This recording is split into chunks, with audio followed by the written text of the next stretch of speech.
I want to make a video on journaling and on manifestation.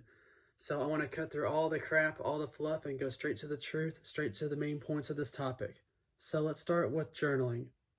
Why should you journal? Well, journaling and your mental health are tied in together.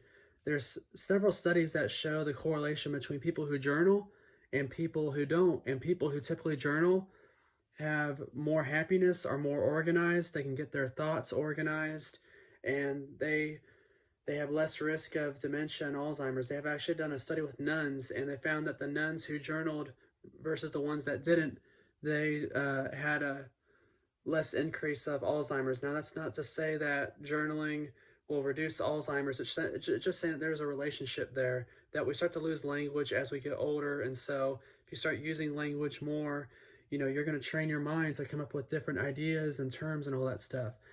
So the second thing to why you should journal is that it helps you organize your thoughts. And the greatest inventors of all time, the people that have been very well known through society, like Marcus Aurelius, like Thomas Jefferson, like Leonardo da Vinci, Ben Franklin, a lot of different artists and a lot of different scientists, philosophers, they've all kept journals, at least a lot of them.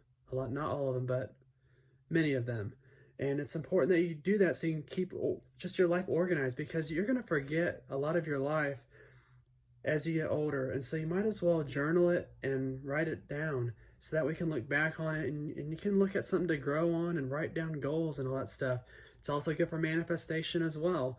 So I don't want to beat up this topic too much, but I really want to emphasize the why, so that way you can start building this habit yourself, just like I'm doing. And if you really are struggling with journaling, just start with the whys. Just start with why you should journal. Like, really write down why you should journal, and then you'll find yourself journaling. Ta-da! You'll find yourself journaling if you just write down why you should journal. Like, just start with that, and then you'll be journaling. There's no right or wrong way, but there are more effective and less effective ways. But just sitting down and writing, just write, and you'll be all right. Just write, and you'll be all right. All right, so that's journaling. I'll probably go more in depth into journaling in a separate video, but I really want to focus the rest of this video on law of attraction, on manifestation. So how do you really do that? What is that really about?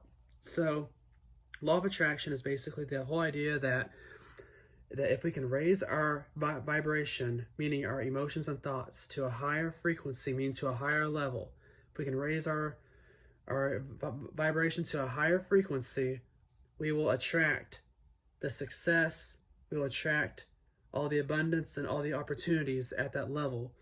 And it kind of makes sense. Like, there's good arguments for that, which I presented, and there's arguments against that, which I will present. But the arguments for that is that if you is that what you focus on is what you're going to attract. It's what you're going to manifest. That if you focus on the negative so much, you're going to attract the negatives. It's like a self-fulfilling prophecy that if you look hard enough, you're going to see a flaw in everything. And then you're going to see flaws in everything, and then you're just going to be lost in your own mind. You're going to be depressed and anxious with everything, because your mind is spent on all the negatives. And what your mind focuses on the most becomes your default baseline. So in case you didn't know this, our emotions, they go up and down, but they have a baseline to them. So they have a baseline. It's like it's on average how you feel. And people, who have bipolar, they typically have a manic or hypomanic phase where they go up and elevated for about 4 days is for, that manic. And then they'll go down to the depression for God knows how long. But then it'll go back up. Maybe it's a normal, and then it'll shoot back up. So, but then there's people that don't have bipolar, who just have depression, that it might be lower. There's people who might, what we call quote unquote normal, but what is that really? They're probably here. But everybody's baseline is going to be different. Mine is probably like, compare it to the average, it's like probably, I don't know. It's all relative. But your baseline, it fluctuates depending on how your mood is in, what you're focusing on. If you're reading the news all the time, if you're exposing your mind to negative things, like watching scary movies and it's not to say that those things are going to cause you to be bad, but it's like, just think about what you expose your mind to. Think about what you expose your mind to. All this social media, all this TikTok, Instagram, like most of the content probably on these apps are probably not like very high conscious. They're probably not like appealing to the aspirational self within you. They're probably appealing more to that stimulation that stimulated you, that just wants the stimulation from society. It's really interesting how we can spend more time on things that distract us, that won't improve our lives at all, than on things that will. So I don't know.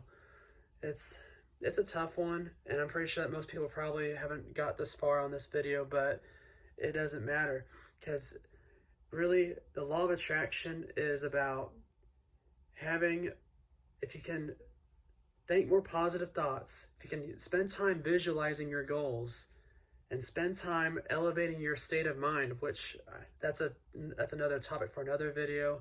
If you can focus on following your highest excitement, following your greatest passions, joys, desires, inspirations, if you can follow your intuition with that, you're going to meet where inspiration and destiny are. So you got to have a date with your own destiny by, getting in touch with how you feel. It starts with really an awareness of how you feel, and then it goes in to raising that frequency up, because you have to be aware of how you feel. If you're not aware of how you feel, how are you going to have any control of how you feel? So there's that. But at any rate, this video is already pretty long.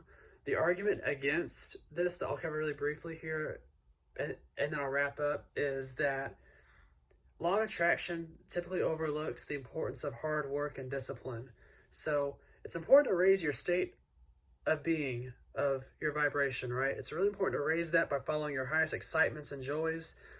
But just because you do that, we don't want to neglect the importance of taking action, of being disciplined. That just because you don't feel good doesn't mean that, it doesn't give you an excuse to keep being in that state of being of low vibration. And just because you are in a low vibration does not mean that you won't attract your greatest wants and desires. It just means it's probably going to be harder, because when you're depressed and anxious, it's hard to function sometimes. But that doesn't mean that you can't do it. So I think that's what law of attraction overlooks, is that if you look at it in the oversimplistic way, just think positively and you'll get what you dream of. It's not like that. It's like you think positively and then you apply the hard work. You have to visualize and you have to take action. And really, law of attraction overlooks the importance of taking action. I feel like that you want to spend more time taking action, getting the experience, than just on the mindset per se. But the mindset is important. It's just that if all you focus on is your mindset but not action, then what good is there of your mindset?